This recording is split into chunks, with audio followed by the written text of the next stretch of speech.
Hi, I'm Colleen Taylor with TechCrunch. Here in the studio with me today is Loic Le Meur. Wow, you said it great. Was that good? Hi, Colleen, yes. And you just sold your company, Seesmic. Congratulations. Thank you. And thank you for coming by and talking to us. TechCrunch broke the story yesterday. Thank you for doing that too. Yeah, nothing was signed.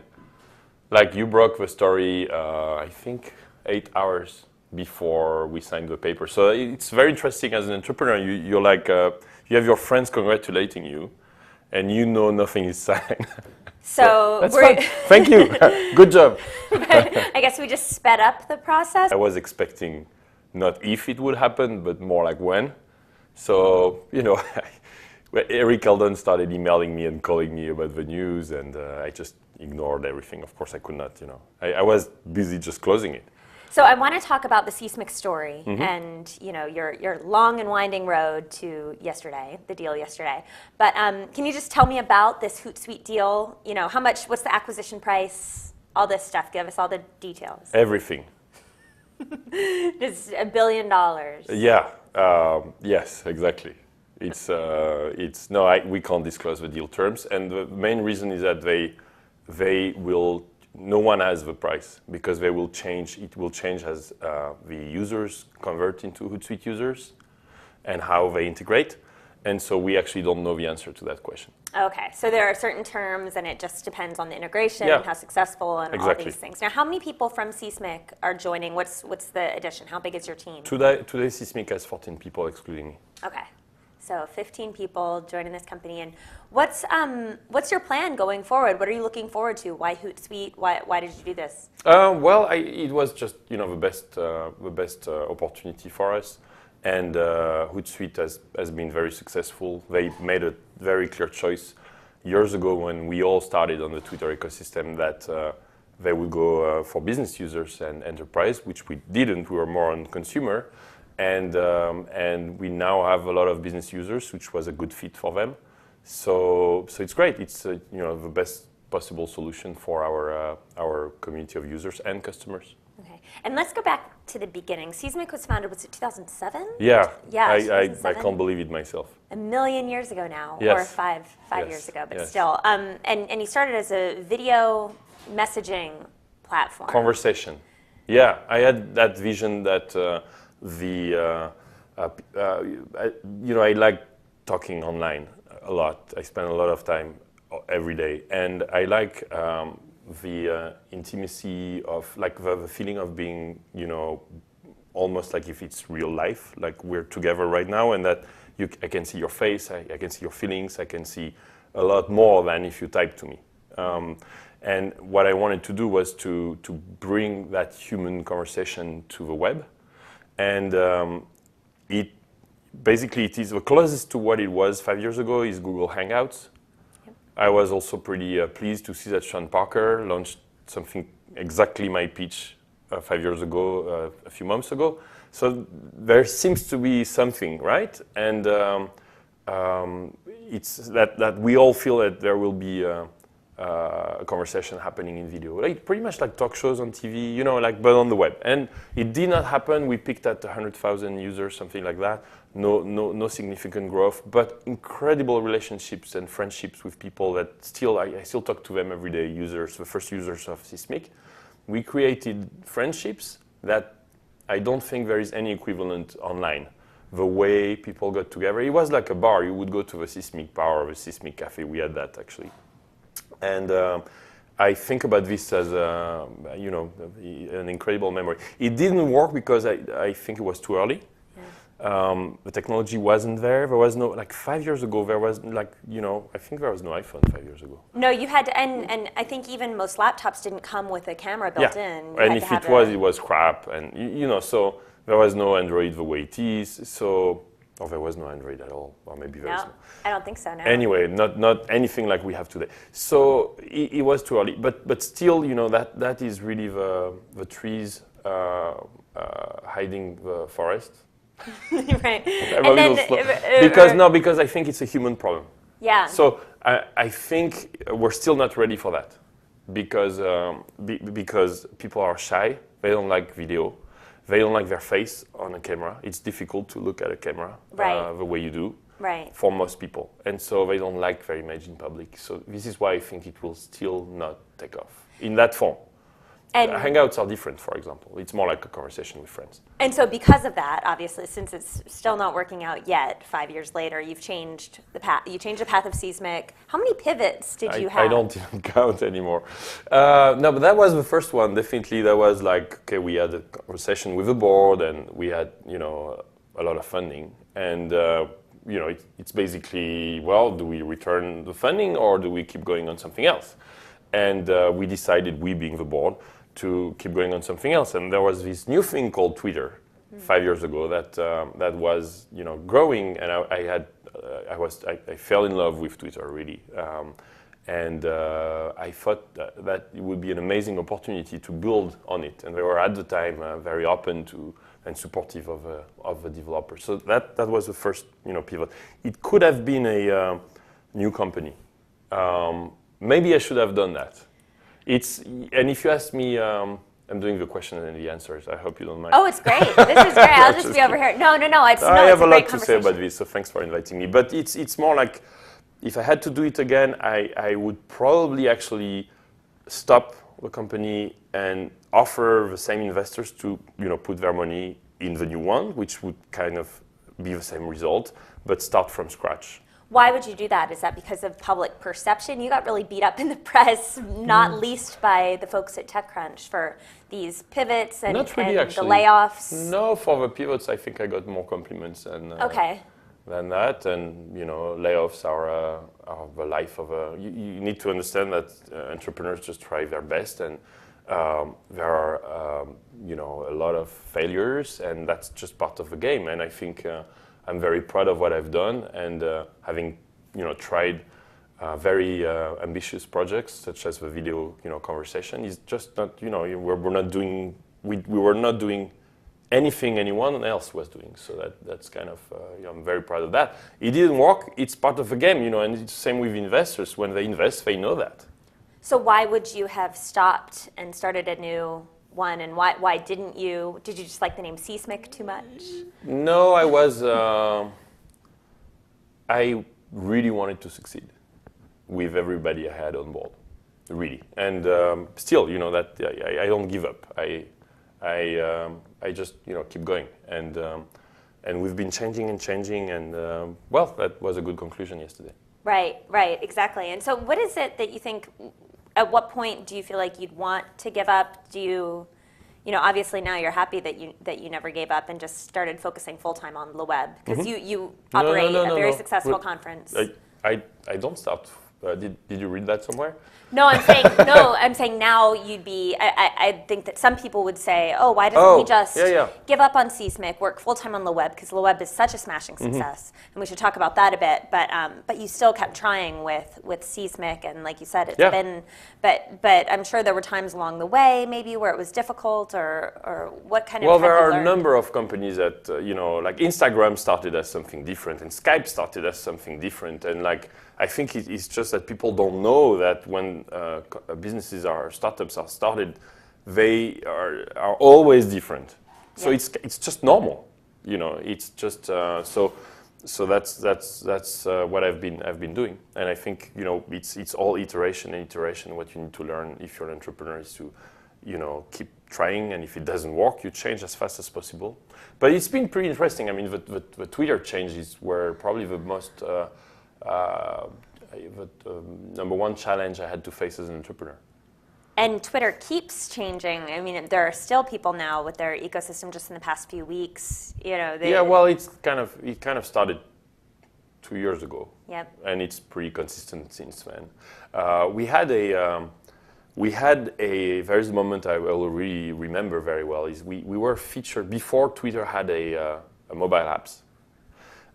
We were featured on Android. And you could see Facebook, MySpace, Seesmic. Wow. Right, featured. Because we were the default Twitter client, basically. There was no Twitter client, and we were the default one.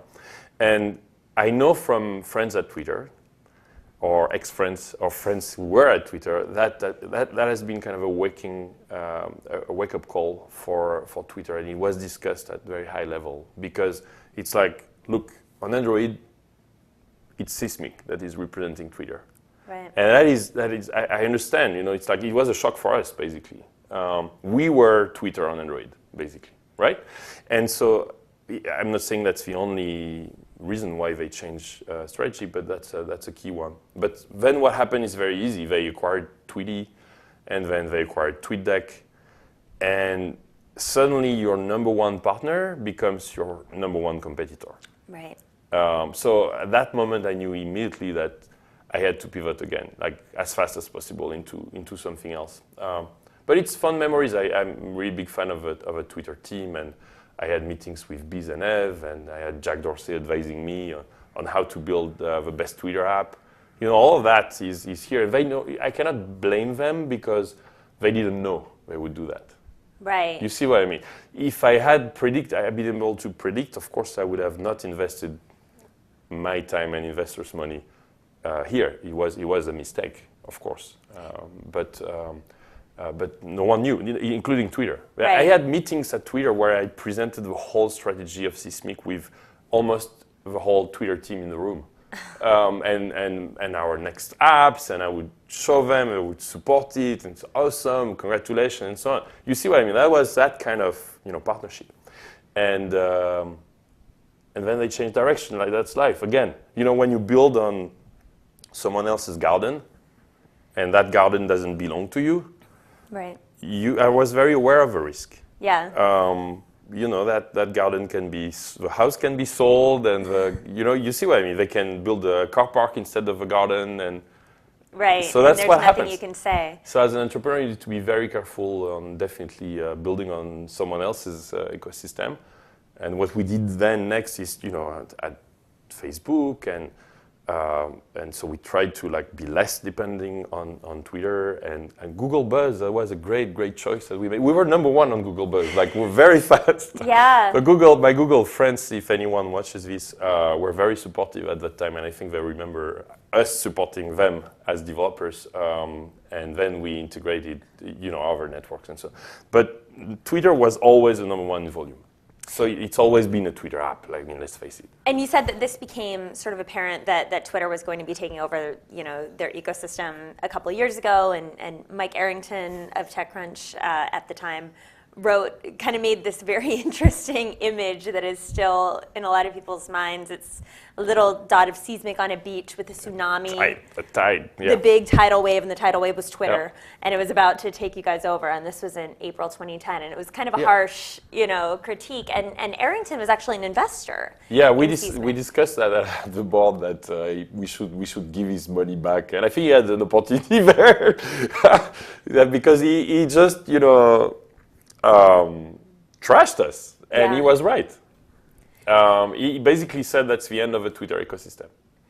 And you guys are on the beach there waiting for the tsunami, and the tsunami arrived, and we moved as fast as we could, for sure. Yeah. Right. Is there anything that you think, because you said that you guys had to, talk about just giving him his money back and saying, get out, you're No, we not didn't nice. talk. I'm just pushing But not it. seriously, but Mike is a good friend. And so what is have you learned anything about kind of dealing with it's investors? It's kind of weird to have an investor trashing you on TechCrunch. In the press, for sure. Yeah. right. You've kind of had, Seesmic has kind of been at the center of a lot of this media and investor in Silicon Valley. You guys have been a big part of. Yeah, well, it's been an interesting ride. It was, we were in the press every other day for some reason. There was always something. Just because everybody was paying attention not only to Seesmic, but to that incredible thing growing, which was Twitter, right? And I'll remember it. I could write a book about what happened, and maybe I should do it one day and everything I learned there. But yeah, it was interesting. And I understand why Twitter is doing that. It's again, I think they didn't know they would do that. They decided suddenly, and I understand they're just taking back control, and there are successes in their ecosystem, and HootSuite is one. But they changed direction. That's my risk, my responsibility as an entrepreneur. If you had told me, I would have done differently. Now, going forward or thinking about other companies, people have called you the king of the pivot in recent days. Yeah, I don't know that. Sure, I saw that. It was fun. Yeah, do you feel like you can identify in other industries or other companies, at least in the startup ecosystem, of who else maybe should be ripe for a pivot to move before they get hit by a tsunami or do you kind of, I mean, you're so focused on Seesmic and the web, but do you see other people out there who should pivot? Well, you know, surviving is already something great to be able to do if you're a startup. No, I think depending too much on ecosystem is definitely very risky. But I'm not sure about how to answer your question. It's I would say any startup that doesn't have enough traction, and then you define yourself what's success for you. For me, it was my objective was to get tens of millions of users and make something huge, consumer, right? Yeah. That didn't work, and I talk very openly about it. Does this make Seesmic a failure? No, it's just where you put the bar. It's my 5th company, so. I need to build things which matter for me, and that wasn't as successful as I expected. But I'm really happy of what we've done with HootSuite. And what are you looking forward to in the future? I mean, I'll build the next Instagram and sell it for $1 billion. Sounds great. Starting on that tomorrow. Yeah, I'm actually talking a lot with Kevin Systrom. He's a good friend, but we agree that there is a gazillion, like a chance on a gazillion that things happen like this. But it's great. That's the Silicon Valley spirit, right? Many people just want to build something like that, and it's not by way for the money, which I think if you move away from Seesmic as a topic. I think that's what's magical here is that there is such a concentration of entrepreneurs who try things. If it doesn't work as planned, everybody recognizes that it's normal, and you keep trying. I think is best, and until you hit a success. Like think about Mark Pincus before doing Zynga, he didn't have everything that worked for him, and so many examples like that. It's just about still trying, it sounds like, and still waking up, not giving up.